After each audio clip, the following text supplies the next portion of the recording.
السلام علیکم ورحمۃ اللہ وبرکاتہ نحمدہ ونصلی علی رسولہ الکریم اما بعد فاعوذ باللہ من الشیطان الرجیم بسم اللہ الرحمن الرحیم رب اشرح لی صدری ویسر لی امری واحلل عقدۃ من لسانی یفقہوا قولی رب زدنا علما اللہم فقہنا فی الدین الہی آمین۔ عزیز سامعات، آج کا ہمارا ٹاپک ہے تفسیر سورۃ ملک کی آیت نمبر 2۔ اعوذ باللہ من الشیطان الرجیم الذی خلق الموت والحیاة لیبلوکم ایکم احسن عملا وہو العزیز الغفور۔ وہ جس نے موت اور زندگی کو پیدا کیا تاکہ تمہاری آزمائش کرے کہ تم میں سے کون زیادہ اچھے عمل کرنے والا ہے، اور وہی بہت عزت والا، بہت بخشنے والا ہے۔ اس آیت میں پہلے موت کا ذکر ہے، پھر زندگی کا، کیونکہ دنیا میں آنے سے پہلے انسان موت کی ہی کیفیت میں تھا، جیسا کہ سورۃ دہر میں اللہ رب العزت نے فرمایا هل أتى على الإنسان حين من الدهر لم يكن شيئا مذكورا۔ سورۃ دہر کی آیت نمبر 1 میں اللہ فرماتے ہیں، بے شک انسان پر ایک ایسا وقت گزرا کہ وہ قابل ذکر چیز نہ تھا۔ لم یکن شیئا مذکورا، قابل ذکر کوئی چیز نہ تھا۔ موت جسم سے روح کا تعلق ختم ہو جانا، زندگی جسم کے ساتھ روح کا تعلق ہے۔ ہر چیز اللہ نے ایک مقصد کے تحت پیدا کی گئی، کوئی چیز اللہ نے بیکار پیدا نہیں کی۔ سورۃ مومن کی آیت نمبر 15 کے اندر اللہ فرماتے ہیں، سورۃ مومنون کی آیت نمبر 115 کے اندر اللہ فرماتے ہیں افحسبتم انما خلقناکم عبثا وانکم الینا لا ترجعون۔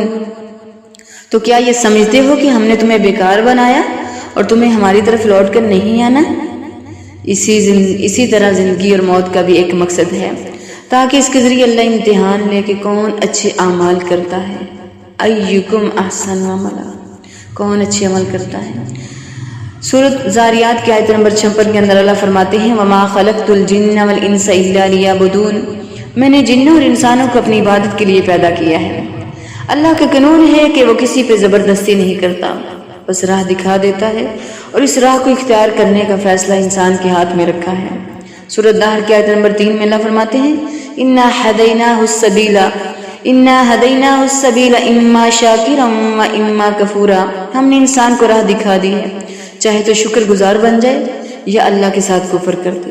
اللہ چاہے تو سب کو زبردستی اپنا فرما بردار بنا لے، دنیا میں کوئی بھی مشرک اللہ کا باغی اور نافرمان نہ ہو، لیکن یہ اللہ کے قانون کے خلاف ہے۔ سورۃ ملک میں اللہ نے زندگی کا مقصد آزمائش بیان کیا ہے، جو اللہ کی فرما برداری کرے گا اس کے لیے اجر ہے، اور جو نافرمانی کرے گا اس کے لیے عذاب ہے۔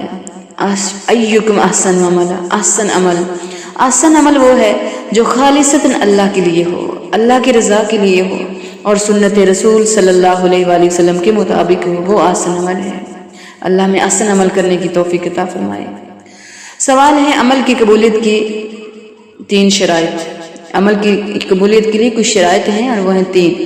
انسان کا عقیدہ درست ہو، عقیدے میں شرک نہ ہو، جو اللہ کی صفات ہیں وہ کسی مخلوق میں نہ مانی جائے۔ مثلا اللہ عالم الغیب ہے، اب اگر کسی نبی ولی کو بھی عالم الغیب مانا جائے تو یہ اللہ کے صفت میں شرک ہوگا، کیونکہ سورۃ نمل کی آیت نمبر 65 کے اندر اللہ فرماتے ہیں قُل لَا يَعْلَمُ مَنْ فِي السَّمَاوَاتِ وَالْأَرْضِ الْغَيْبَ إِلَّا اللَّهُ وَمَا يَشْعُرُونَ أَيَّانَ يُبْعَثُونَ۔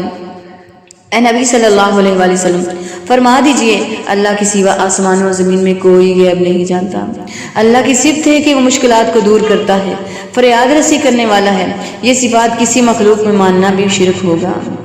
امن یجیب المضطر اذا دعا ویکشف السوء، سورہ نمل کی آیت نمبر 62 ہے۔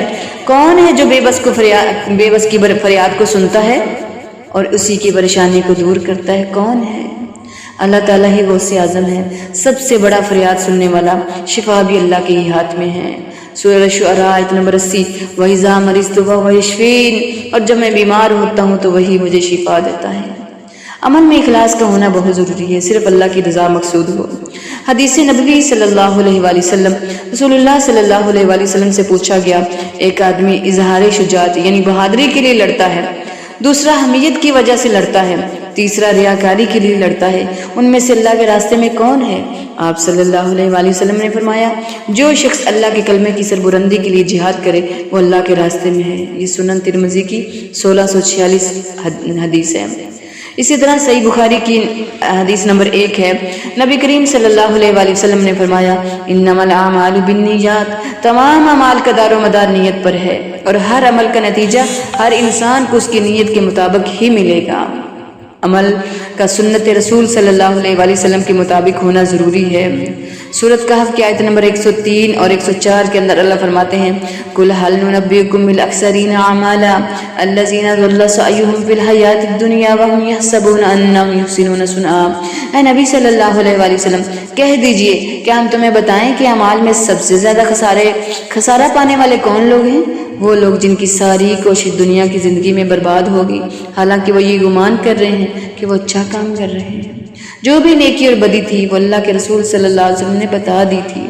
اب اگر کوئی شخص نیکی سمجھ کر کوئی ایسا کام کرتا ہے جس کا ذکر قرآن و سنت میں نہیں ہے تو وہ نیکی ہرگز نہیں ہے، وہ بدعت ہے۔ اسی طرح حضرت انس رضی اللہ تعالیٰ عنہ فرماتے ہیں کہ 3 صحابی ازواج مطہرات رضوان اللہ اجمعین کے گھروں میں حاضر ہوئے اور نبی اکرم صلی اللہ علیہ وآلہ وسلم کی عبادت کے بارے میں انہوں نے سوال کیا۔ جب انہیں اس کے بارے میں بتایا گیا تو انہوں نے آپ صلی اللہ علیہ وسلم کی عبادت کو کم سمجھا اور آپس میں کہا نبی اکرم صلی اللہ علیہ وآلہ وسلم کے مقابلے میں ہمارا کیا مقام ہے؟ ان کی تو اگلی پچھلی تمام خطائیں معاف کر دی گئی ہیں، لہٰذا ہمیں آپ صلی اللہ علیہ وآلہ وسلم سے زیادہ عبادت کرنی چاہیے۔ ان میں سے ایک نے کہا میں ہمیشہ ساری رات نماز پڑھوں گا، آرام نہیں کروں گا۔ دوسرے نے کہا میں ہمیشہ روزے رکھوں گا، کبھی نہیں چھوڑوں گا۔ تیسرے نے کہا میں عورتوں سے الگ رہوں گا، کبھی نکاح نہیں کروں گا۔ جب رسول اللہ صلی اللہ علیہ وآلہ وسلم تشریف لائے تو ان سے پوچھا کیا تم نے ایسا اور ایسا کہا ہے؟ یعنی جب رسول اللہ آئے تو انہوں نے ان سے پوچھا۔ ان کے اقرار کرنے پر آپ صلی اللہ علیہ وآلہ وسلم نے ارشاد فرمایا خبردار، اللہ کی قسم میں تم سب سے زیادہ اللہ سے ڈرنے والا ہوں اور تم سب سے زیادہ پرہیزگار ہوں، لیکن میں روزہ بھی رکھتا ہوں، چھوڑ بھی دیتا ہوں، رات کو قیام بھی کرتا ہوں اور آرام بھی کرتا ہوں، اور میں نے عورتوں سے نکاح بھی کیے ہیں۔ یاد رکھو جس نے میری سنت سے منہ موڑا اس کا مجھ سے کوئی تعلق نہیں۔ یہ صحیح بخاری کی 5063 حدیث ہے۔ نبی کریم صلی اللہ علیہ وآلہ وسلم نے فرمایا جس نے ہمارے اس معاملے یعنی دین میں کوئی اچھا کام ایجاد کیا جو اس میں نہیں تھا تو وہ مردود ہے، وہ کام مردود ہے۔ صحیح بخاری کی حدیث ہے۔ کسی بھی عمل کی قبولیت کے لیے اوپر بیان کی گئی تینوں شرائط کا ہونا ضروری ہے۔ آیت کے آخر میں اللہ کی 2 صفات کا تذکرہ ہے۔ اللہ تعالیٰ العزیز یعنی غالب اور الغفور یعنی بخشنے والا ہے۔ جہاں اللہ کی 2 صفات اکٹھی ہوں وہاں ایک تیسرا معنی آ جاتا ہے۔ اللہ عزیز ہے، غالب ہے، کوئی اس پہ غالب نہیں آ سکتا، لیکن اس کے باوجود وہ غفور ہے، وہ کسی پہ ظلم نہیں کرتا بلکہ ان کو معاف کر دیتا ہے۔ اللہ تعالیٰ ہم سب کو بھی معاف فرمائے اور قرآن و حدیث پہ عمل کرنے کی توفیق عطا فرمائے۔ السلام علیکم ورحمۃ اللہ وبرکاتہ۔